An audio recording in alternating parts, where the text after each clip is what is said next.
La population de la ville de Goma comprend qu'il y a urgence d'agir. Les jeunes activistes pour le climat appellent chacun de prendre conscience et d'agir à son niveau. Ale Oula parle de la mauvaise gestion de l'environnement dans la ville de Goma. Ainsi, il interpelle tout le monde et surtout la jeunesse de s'associer à leurs activités afin de rendre la ville de Goma propre et de réduire les impacts du changement climatique dus aux déchets plastiques. Je suis très heureux de participer à ce ramassage de déchets plastiques où nous allons clôturer par une séance de recyclage. Oui. Franchement, la gestion de l'environnement au bord du lac est vraiment chaotique dans notre pays, pratiquement dans notre province de la Nord Kivu. Et comme la jeunesse sur cette question du climat, nous sommes déjà engagés à faire ce ramassage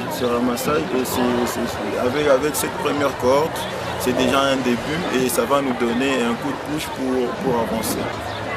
La population en soi réalise déjà qu'il y a urgence, mais il nous faut encore beaucoup de séances de sensibilisation sur cela, parce que déjà la population doit prendre soin. C'est cette activité et ces actions que nous commençons déjà à mener. Premièrement, moi, après ces séances, et partant de cette première cohorte, moi je veux formuler beaucoup de recommandations d'abord aux organisateurs. Je pense que ces activités doivent être déjà échelonnées sur un calendrier à faire, avec beaucoup d'activités sur les lacs, parce que déjà l'environnement aquatique est très sale et ça ne nous permet pas une grande production de poissons sur les lacs et dans le cadre de l'environnement avec ces déchets plastiques. Ça pollue déjà la nature et ça ne nous permet pas de vivre dans un environnement sain. Aux autorités politico-administratives de prendre conscience de notre environnement, de prendre conscience des recommandations qui sont toujours formulées chaque année avec les Nations Unies et avec d'autres organisations qui œuvrent dans l'environnement. Deuxièmement, je ferai des recommandations sur les personnes environnant cet espace ici. Vous voyez combien c'est très sale et puis il y a plein de déchets plastiques sur les lacs. Et cela ne permet pas aussi à l'environnement aquatique, à des espèces aquatiques de se développer vraiment avec beaucoup de santé. Et aux organisateurs de cette première cohorte d'envisager beaucoup d'activités dans le cadre de ramassage et dans le cadre de recyclage, parce que cela sera aussi une leçon à la population environnante et à la population aussi de la province du Nord Kivu. Jean Local de ce côté appelle les autorités de ne pas seulement appuyer et accompagner les activités de production de boissons alcooliques, mais aussi de penser à la vie de ces jeunes qui se donnent pour l'entrepreneuriat vert, qui passe surtout au recyclage et la transformation des déchets plastiques dans la ville de Goma. Je suis Jean Local, je suis jeune activiste du climat. Nous célébrons la journée internationale de l'environnement. Alors en tant que jeune activiste, nous nous sommes décidés de visiter certains coins de la ville de Goma. Précisément, nous sommes à Kikuku. On a essayé un peu de faire le recyclage des déchets plastiques, communément appelé en Swahili, c'est Mabute Aji, Yamaji. Alors on a essayé un peu de faire les ramassages de ces bouteilles. Après les ramassages, il n'y a pas que les problèmes environnementaux, il y a aussi des solutions. Aujourd'hui, on a essayé un peu de donner une petite solution.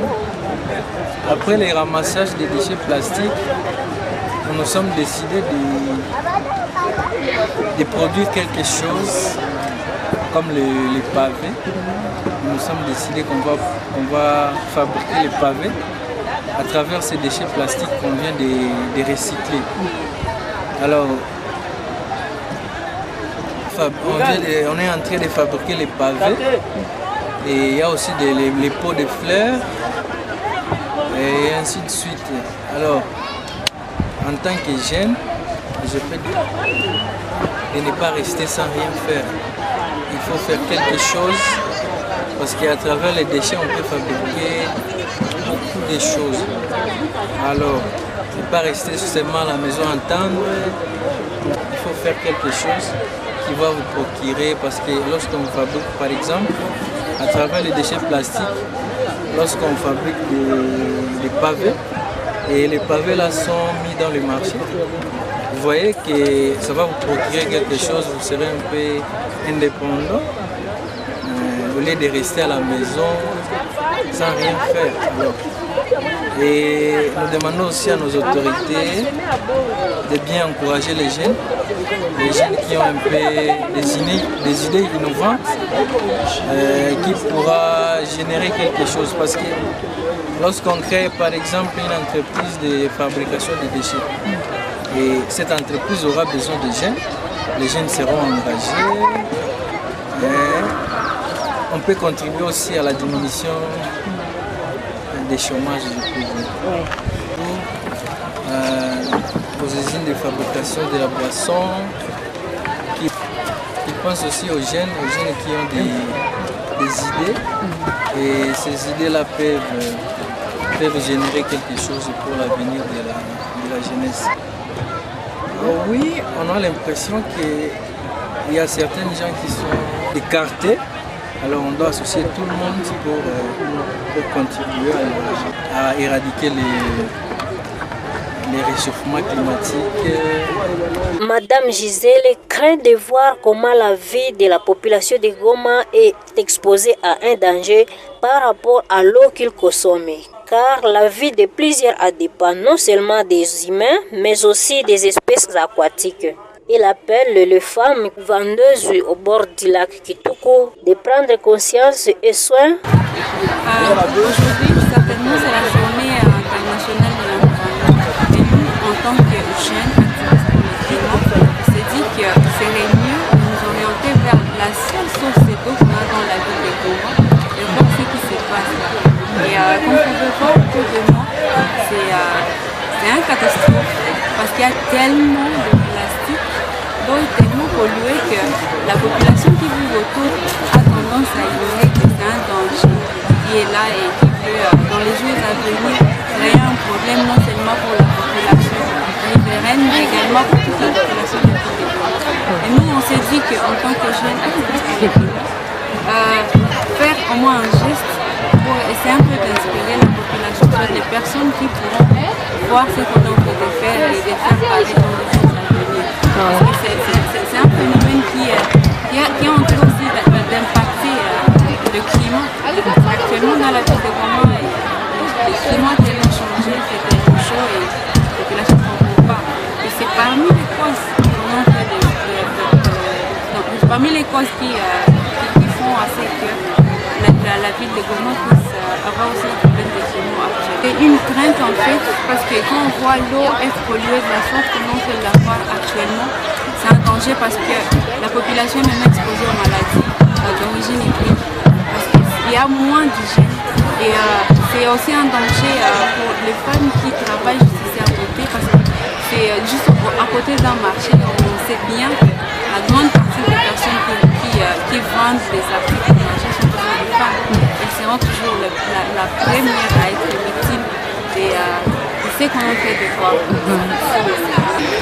Je peux dire que le problème de pollution n'est pas seulement un problème individuel qu'on peut attribuer aux hommes ou je ne sais pas à telle catégorie de personnes. Ça nous concerne tous. Et quand on sait qu'on est plus touché, soit qu'on est la première victime sur la liste, normalement c'est à nous de prendre des initiatives. Donc, on ne peut pas toujours rester derrière ou soit se cacher derrière les gens qui voient que nous on ne peut rien faire. C'est aussi pour nous de prendre des actions. Et faire des actions, je ne veux pas dire qu'il faut venir avec des machines, c'est parfois, ça commence dans notre quotidien. C'est-à-dire que moi je prends l'exemple de ces mamans qui vendent des articles sur le marché. C'est quelque chose qu'ils peuvent faire facilement. Donc, vous avez une bouteille à la main, il ne faut pas courir vers l'eau pour jeter la bouteille. Vous pouvez garder ça dans vos sacs et trouver un endroit pour jeter. Ouais. Parce qu'on veut avoir un environnement qui est sain. Parce que toute notre vie dépend de cet environnement. Ce n'est pas seulement la vie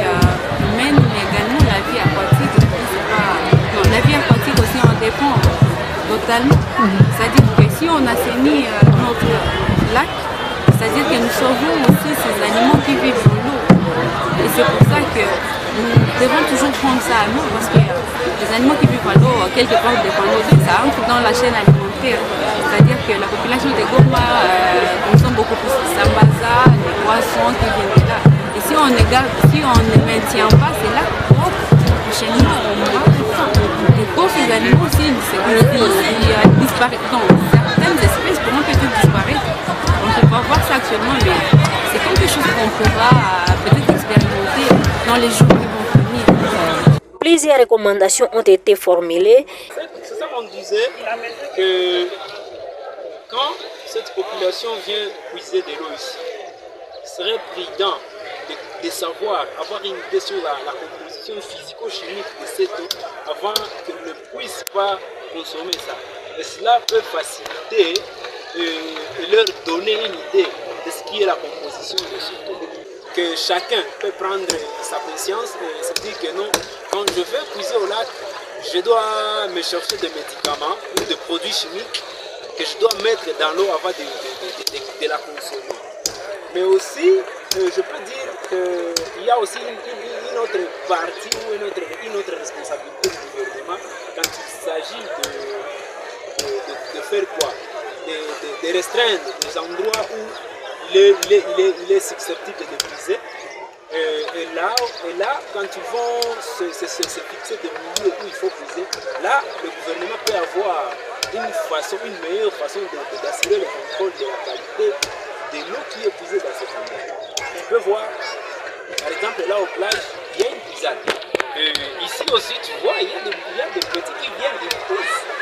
Alors ça aussi, c'est aussi un problème, car ils vont aller à la maison, boire cette eau, préparer la nourriture avec, ce n'est pas vraiment très bien. Bon, ce que je peux ajouter, c'est d'encourager tous les lauréats qui ont participé à ces programmes de jeunes.